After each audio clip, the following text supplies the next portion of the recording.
Welcome into the Crystal Creek Homes podcast. As always, I am your host, Jason Thomsen with Bridge Advisory. And we are still joined by our esteemed guest, Justin Bobier, founder of Crystal Creek Homes, and Koby Contenti, dealing representative at Rethink and Diversify. It's great to have you guys with us. Today, our session is going to be all about professional business networking. Now, this is something that, Justin, you are well known for being excellent at. You've built a tremendous network over the years of people who care about you, support you, invest consistently into your business. It's something that has definitely been a key aspect to your success. And what we're really looking forward to today is to pick your brain a little bit about how you were able to accomplish this. And then Koby, you've recently really expanded this network on your own. You've had some tremendous success over your first couple of years working with Rethink and Diversify. You've been able to build out your own personal network. So we'd love to see if there's some constant similarities between your two approaches, whether there's some differences, whether it comes down to just personality. We want to dig into this and really understand it. So Justin, we're going to start with you. You've been doing this for 20 plus years now. Do you want to maybe just introduce yourself and then just talk at large about the importance of networking and what it's done for yourself personally and in your business career so far? Sure. I'm Justin Bobier. I am the owner of Crystal Creek Homes, the founder. Started it in 2004, and thanks so much. And I think that networking is something that many people have commented to me about how well that I do at it. And I guess I think this is a really interesting topic because it is something that is very intentional and is something that I've developed over the years. And so I think that it's a really interesting topic for all of us because so many of us in business, whatever it is, what does networking mean? Is that, just doing it at events? Is it outside of that? How do I follow up?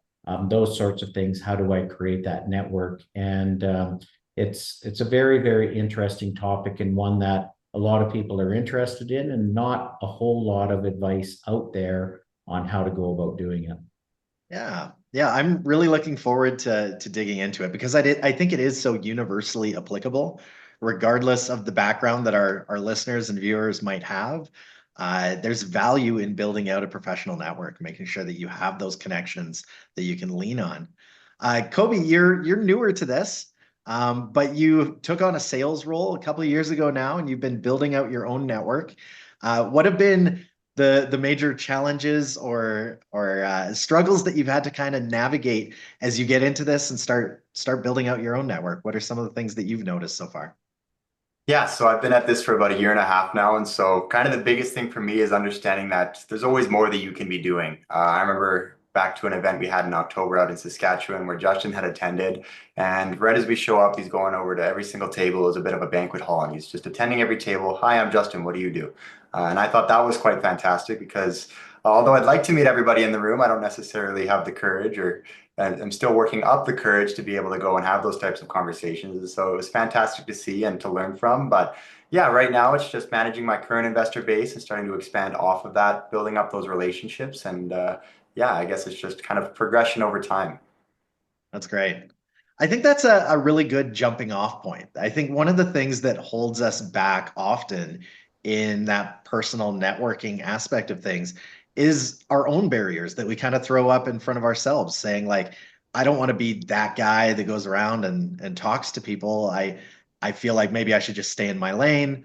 But Justin, this is something that I don't know if it's natural for you that you're able to overcome that, but you are very willing to go into a room and introduce yourself to everyone that's there, learn a little bit about them, tell them a little bit about yourself.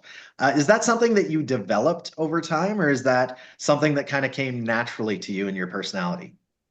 So you know what? Great question. It is, I am like everybody else. When you first enter into a room, there's this story we tell ourselves of what if they're not going to accept me? I don't really know them. Oh, they're talking with somebody else, so I don't want to interrupt. And I think that first and foremost, I think it goes back to the mindset of What do successful people do differently that people that aren't as successful don't do? And one of the things is being uncomfortable. And so going over and introducing yourself to a complete stranger is uncomfortable for all of us. Those that are willing to do it.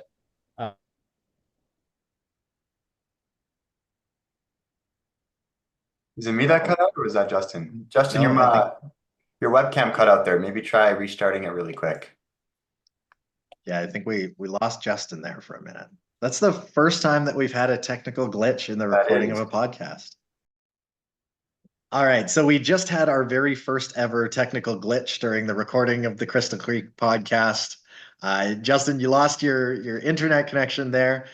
So we lost you mid-thought, but we want to give you a chance to reset and to come back to us. You were mentioning that all of us feel uncomfortable when we take this approach, when we walk into a crowded room, and we make the conscious decision to go out and start talking to people. That's common to all of us. You're not special. You're not immune to this feeling of discomfort, but it's something that you've taught yourself to overcome and to push past. So why don't you just expand on that thought again? And so everybody has that uncomfortable feeling. And I talked a little bit about, that mindset of being success and being uncomfortable. And so that's where we tend to grow, is in our uncomfortability of that. And I will say, the more often you do it, the easier that it gets. That becomes less and less of a barrier, but it's always there. And we're always going to tell ourselves a story. But I think, knowing that, when you enter into a room, if it's face to face, of a mindset of saying, I have a goal of meeting 3 new people, and I know that I'm going to be uncomfortable, and maybe even doing some role playing before the event to know that this is what I'm going to expect, so that you are going into it intentionally. And I would say that that is one thing that I've always done, is I've gone into those types of events intentionally to say, this is my goal. This is the people that I want to talk to. Am I going to be uncomfortable? Yes, I'm going to be uncomfortable. Is anybody going to be upset with me? No. The answer is never, never is anyone going to be upset. But I think it's really important to also then prepare sort of some questions or phrases in terms of what that introduction looks like. And often it can be just being honest and open and vulnerable and saying, hey, you know what? I don't know anybody at this event. How about you? Yeah. No Yeah. or yes. Okay, well, I'm Justin and this is what I do. And the other thing Either way, it gives you a jumping off point, because if they don't know anyone, great, you can hang out together and get to know each other. If they know a whole bunch of people, maybe they'll help lighten the load a little bit, introduce you to a few people and make that process even easier. But yeah, it's the willingness to ask the question. And I think the other challenge that a lot of people have, and they get nervous, and they, maybe they're selling real estate as an example. And so, I'm here to sell homes. That's my thought. And so, hi, I'm Justin. Nice to meet you. What do you do? Well, I'm so and so. I'm a realtor. Hey, are you in the market to buy a house? The worst thing that you can do. You have to go into it with a mindset of, I'm here to meet people and maybe help them in terms of what they do in their business. I'm interested in getting to know them. And so the biggest thing that it starts off with is someone's name. And, for those that haven't taken the Dale Carnegie course, it was probably a life-changing moment for me, where being introduced to somebody the proper way and doing the steps that you need to do in order to remember someone's name. It is so important.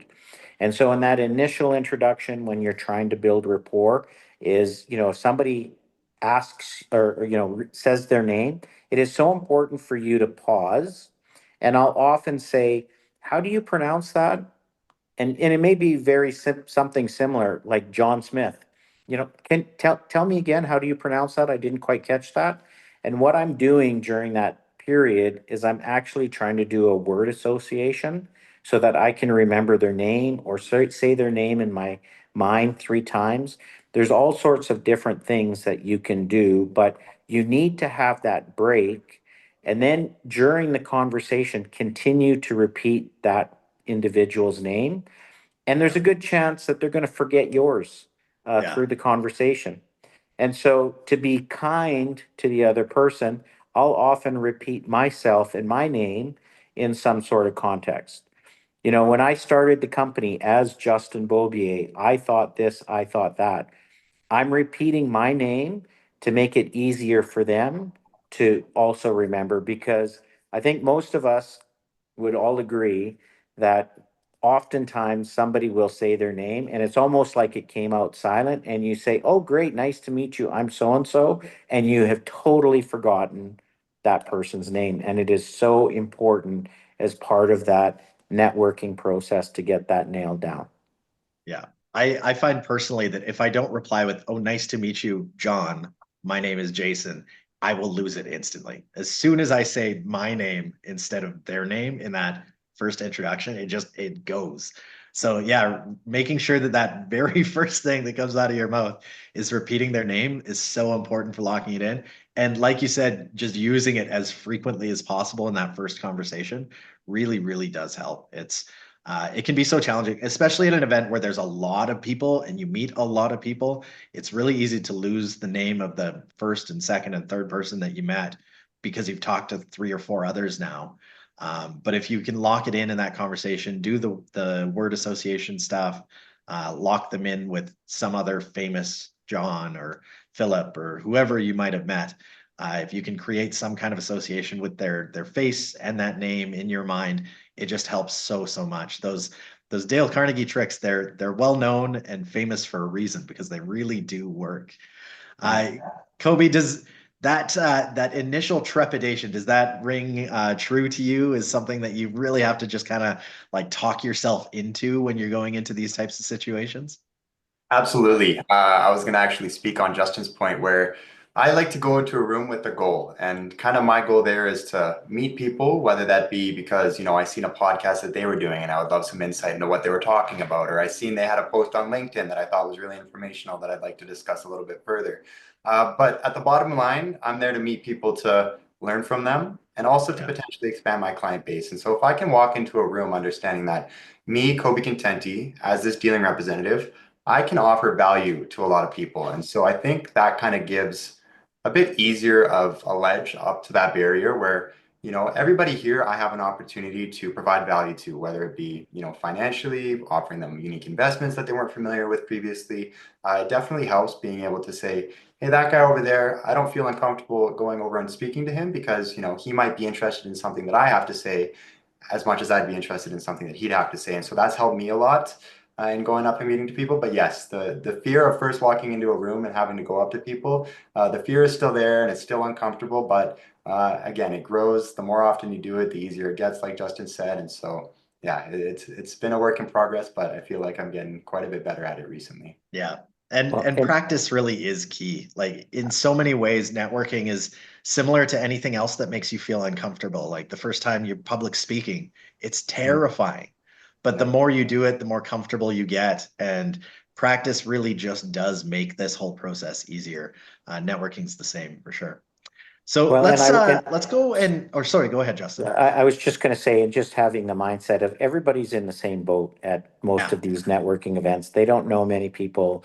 They're feeling that uncomfortableness, and I think that that's just a great way of you need to be curious, and actually that needs to be a genuine curiosity in the other individual to find out Yeah. why did they come out. If you're ever thinking of putting on your own networking event, why do people come to these? Ask people that question. And that might be all that you're really interested in. And I would just say, a big part of those initial introductions is that you have to earn the right to be able to offer your service.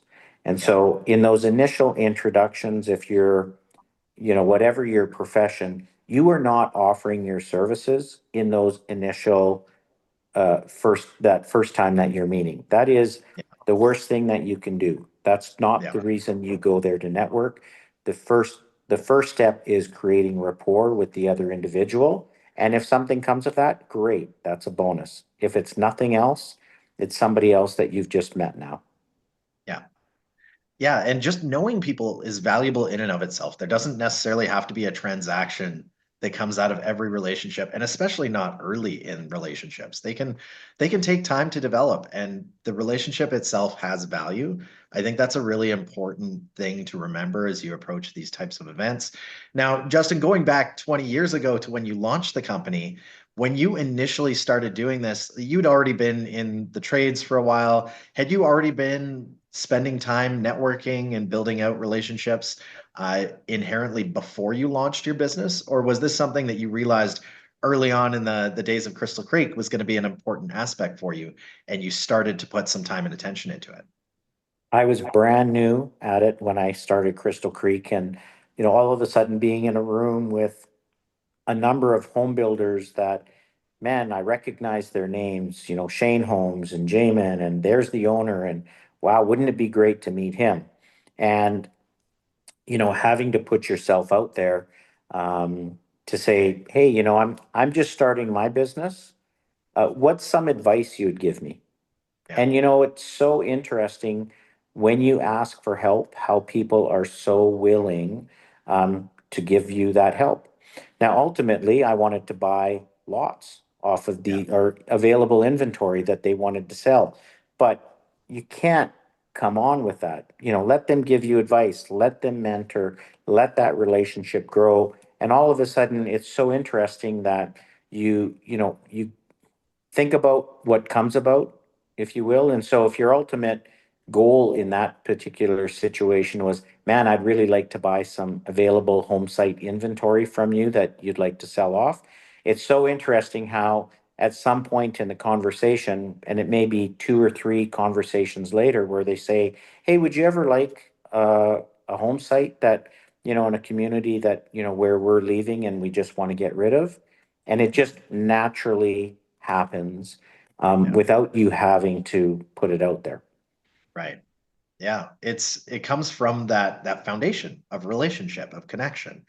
And the idea of coming in with humility and just asking for help, I think is so valuable for people when they're just getting started, especially. But that doesn't go away. Like even when you're successful and established, asking for help is still something that people just resonate with. And it's not like we ever run out of challenges. There's always stuff that we could learn or get extra help with. And it's a great way to approach new relationships. Now, when you were starting, were you primarily doing event-based networking? Were you going to industry events and meeting people that way, or was it organic as well, or was it both that you were kind of just reaching out one-on-one and trying to get some meetings, or how was it going? Honestly, I had no idea. So, I mean, I remember, I think my first year in business, one of our suppliers invited me to a Stampede event. I had no expectations whatsoever, but I showed up in the room. I knew one person who invited me, and they were busy talking to four or five people. And here was a room of 50 people at a Stampede event. Everybody was there to have fun. Yep. And I didn't know a single person. And I think it was, from there where I started to just realize, well, I can sit here with a drink in hand and enjoy my time with myself, or I'm here as part of work. Yeah. I'm here to meet some people. I know that this is important to my development. And so going up to a pair of people to say, hey, you know what? This is my first Stampede event in this industry. How long have you guys been in the industry for? Or, hey, what brought you guys out to the event today? I'm really looking forward to this. What was the reason that you came out?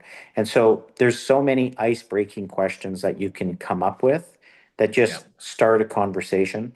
And so, yeah, I mean, it's the more you do it, the more natural it becomes. But it's certainly about those icebreakers, and then you go into remembering names, and it's not easy. It's a science.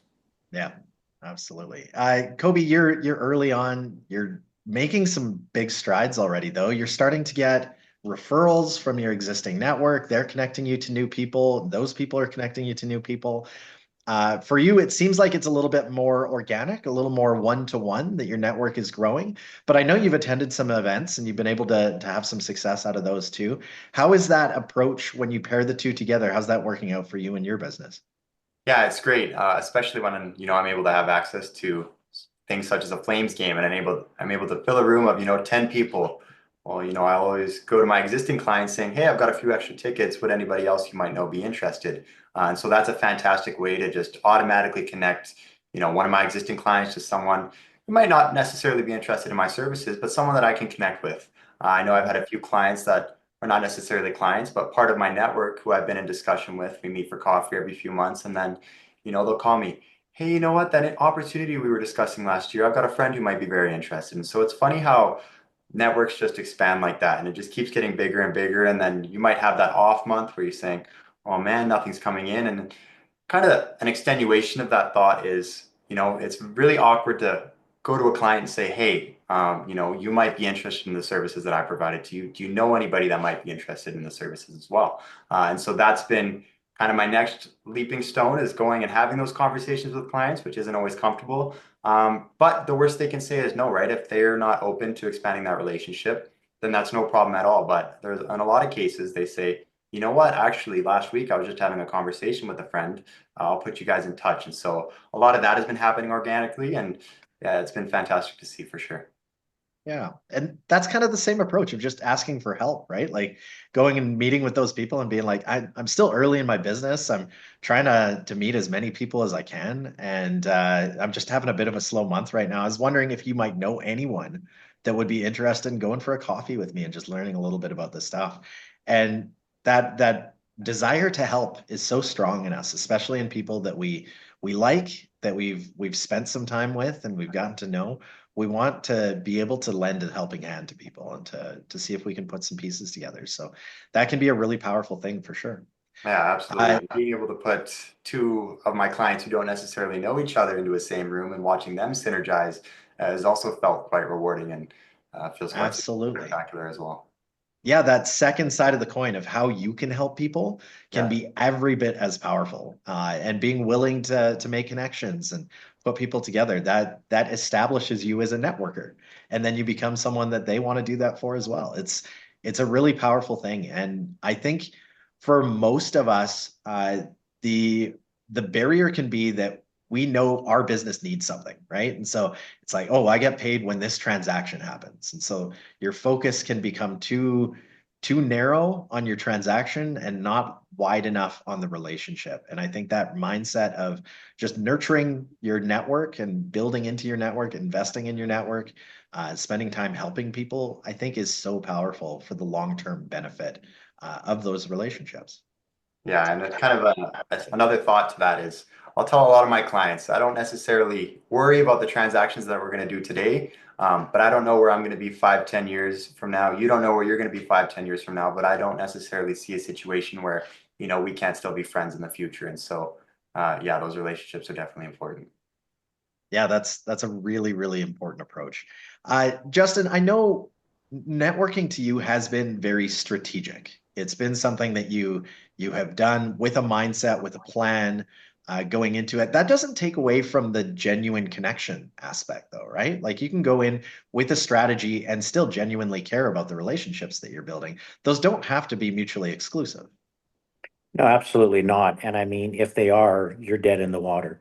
Yeah. You have to be genuine. You have to have a curiosity. You want to have to be able to help, but you have to be strategic. I mean, I think that most of us, if you were presented with, hey, walking into a room of 80 people who you don't know versus being able to sit at home and watch a hockey game, we're all going to choose the hockey game. That's much more comfortable. When Yeah. you go into a situation like that, um, what you're doing in your business, and it doesn't matter what business you're in, is expanding your circle of influence. And we all have a circle of influence of, call it 10 people, and they may each have 10 people, and they may each have 10 people. And so, how do I, expand that? Because in business, it's all a numbers game at the end of the day. And so, it's very strategic in terms of, if I was picking an event to go to, and one might be something to do with a charitable function versus something that might be an industry function. Both functions are very, very good, but strategically, I may pick one over the other because I know that you know, I need help in a certain area, or I want to grow in a certain area. And so it may very well be that I'm going to go to a charitable event, because right now our business is looking for a charity to take a look at. And I want to meet some people in that space. And what is something I should be looking for if that's something that we want to support. So it depends on your focus, but no, that genuineness has to be there. That curiosity as to why you come out to an event like this. How can I help you? And then there's follow up also, you know, as it relates to handing out your business cards and just sending somebody a quick note. It was so nice meeting you. I really enjoyed our conversation about this. Would Yeah. love to follow up with you.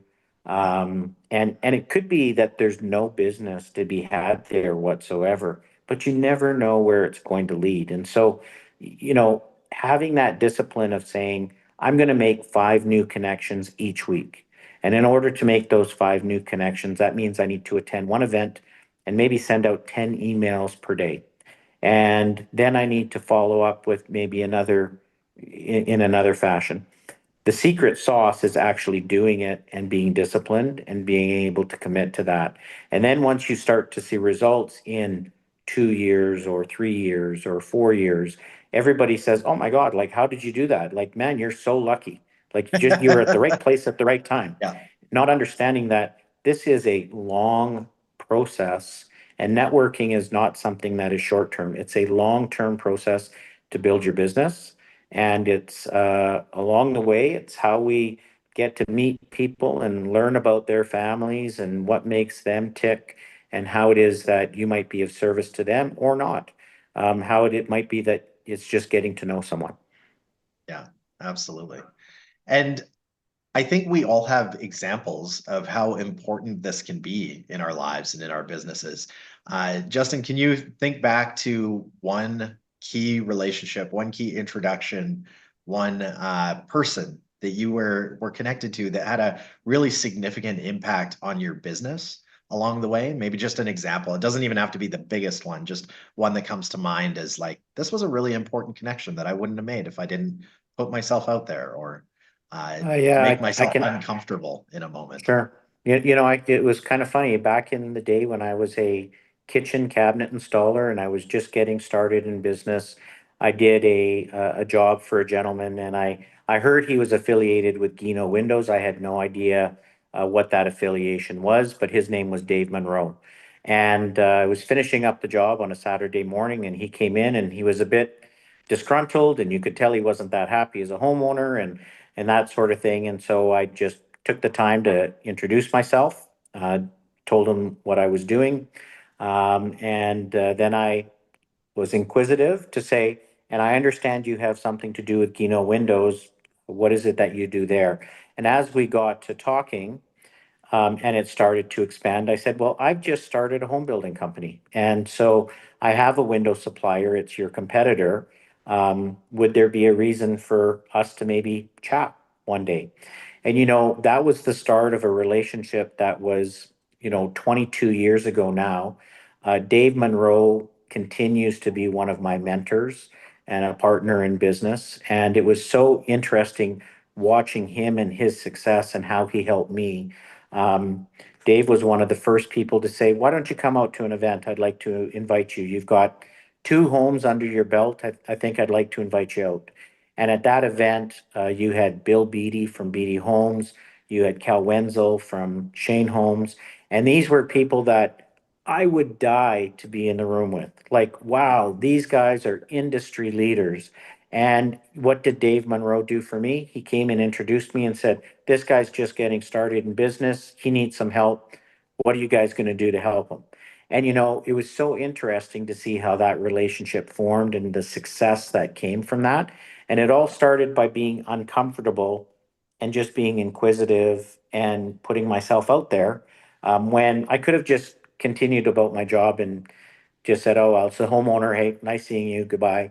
Yeah, But it was that conversation that led into such a long time relationship that has been so beneficial for myself personally that I can't put it into numbers or words what it's meant. absolutely. And Koby, you've got some key relationships that you're already leaning on pretty heavily in your career.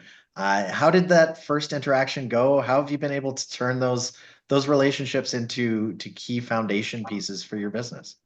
Yeah, absolutely. And kind of similar to Justin, it was when I was just first starting out. I'm kind of in my first month, still not entirely confident with what I'm doing or knowing how to communicate properly. But there's a few key clients of mine that I've gone to and said, what can I do to better service you? Or what would you like to see from someone like me and the services that I provide?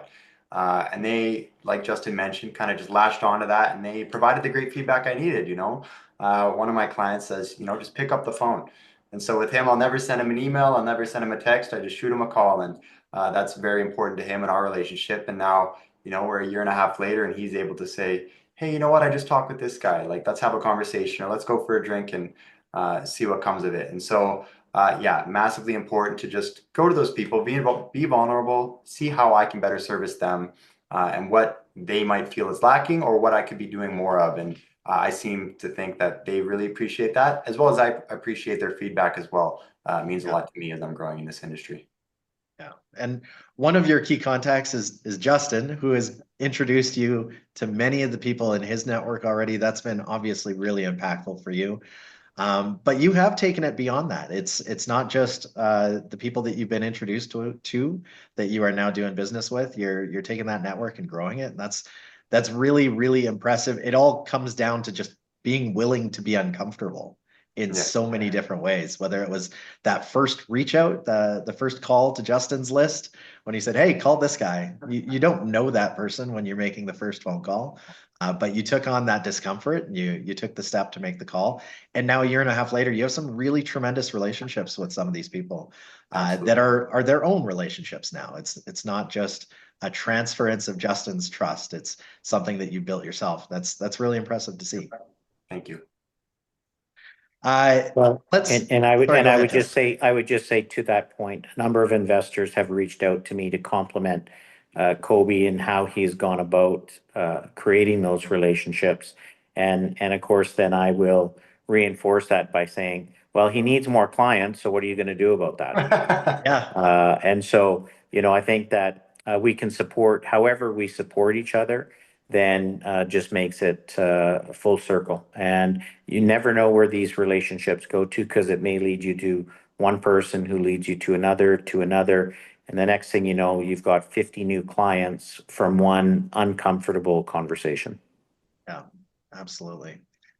So I have two final questions. The first one is just how do you balance the pull of the network and the opportunity to just completely overwhelm your calendar with meetings once you have a certain amount of network that you've established? How do you protect your time and make sure that you're not so invested into the networking that you don't actually get other things done? How do you find that balance?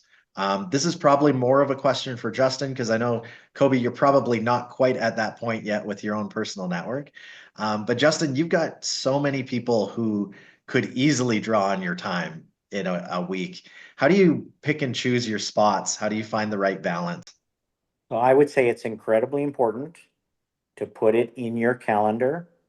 And however that is, whether it's daily, whether that's weekly, like, so for me, I have in my calendar typically booked off a half hour each day for social media. And that will be going on my Facebook, LinkedIn, Instagram, maybe, sending out birthday wishes on LinkedIn, anniversary, congratulations on LinkedIn. I'm probably more of a bigger LinkedIn user than the other ones. I actually don't know how to post on the other ones. And so LinkedIn would be my primary one, but it's actually booked in my calendar. I spend half an hour per day doing that. And then when that half hour is done, I have all my notifications off. I would say that that was really important to have notifications off because it just becomes a distraction and you could do it all day if you wanted to. So I dedicate half an hour per day towards that. And then in terms of events, I like to kind of book into my calendar maybe 1 to 2 events per month. And those will be intentional and those will be strategic and those will be, booked, months in advance in a lot of cases. So I don't just go to everything. But they are intentional, and the biggest thing is to put it in your calendar. Otherwise, it'll be the death of you. Like, you can't get anything done. You've got a job to do.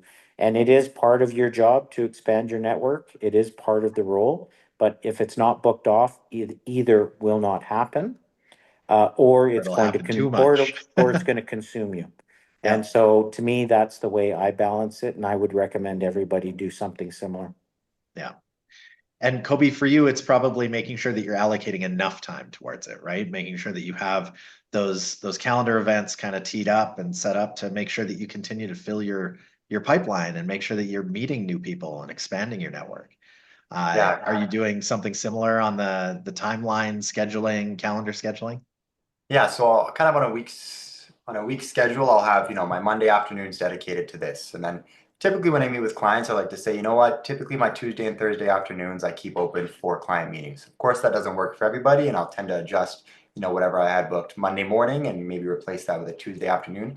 But yeah, it's funny. Some weeks you could say, oh my goodness, like I feel like I have no time to get actual work done. But then other weeks it's like, man, I wish I had more meetings this week. And so just structuring that calendar, looking, okay, 2 weeks from now, it looks like I'm going to have a bit of a light calendar. What can I do that week to set up and make sure that I'm being productive and, making sure that I'm making the best use of my time? Because yeah, sometimes you'll have a crazy week and then the next week happens like, what am I doing this week? And so looking 2, 3, 4 weeks down the line, making sure that I'm scheduling properly has definitely helped me a lot. That's great. And then as a final question, if you were going to give one piece of advice to someone that's just getting started in this, they've decided, you know what, I need to expand my network. I need more trusted relationships. I need a bigger reach, a larger presence in my community. What would be your one piece of advice that you would give to someone that's trying to take that step and expand their network? Well, I would say make sure that you give yourself an opportunity to be able to do that. And second of all, realize that your uncomfortableness is very, very common. Everybody in the room has it. And what my question to that individual would be, what are you willing to do about it? Yeah, that's great. Such an important aspect. I think that willingness to embrace the discomfort and to push past it and know that everyone else is feeling it, but it's okay. And that there is value, like Koby, you mentioned earlier, in your relationship with someone. They're going to get something positive out of that. Having that self-belief, I think, is such an important first step. Koby, do you have any advice that you would pass on to someone trying to take this step? Yeah, it doesn't hurt to ask. I know when I surround myself with people who do what I do, but maybe with a little bit more experience or a little bit more, what's the word I'm looking for? A little bit more experience we'll go with. What are you doing? Maybe I'm struggling with something on a relationship basis, or maybe I'm, looking to expand to the next level. Picking people's brains, having that conversation. What have you noticed with me that I can be doing differently? Or, yeah, sorry, I guess that's kind of the same feedback that I gave on the last one, but I really do like to ask people's opinions, get different feedbacks, get different viewpoints, and see how I can incorporate what others are doing into my own strategy. Absolutely. I think that's super valuable too. Just having that humility to ask if there's things that you could be doing different, to learn from other people and see what's working for them, see if there's ways for you to implement that in your own business. I think all of that is super valuable. So thank you both so much. I think this has been a really, really helpful conversation, a really valuable conversation for everyone who watches and listens to the podcast. So thank you both so much for your insights. For your willingness to do something like this, which can also be a little bit uncomfortable at times.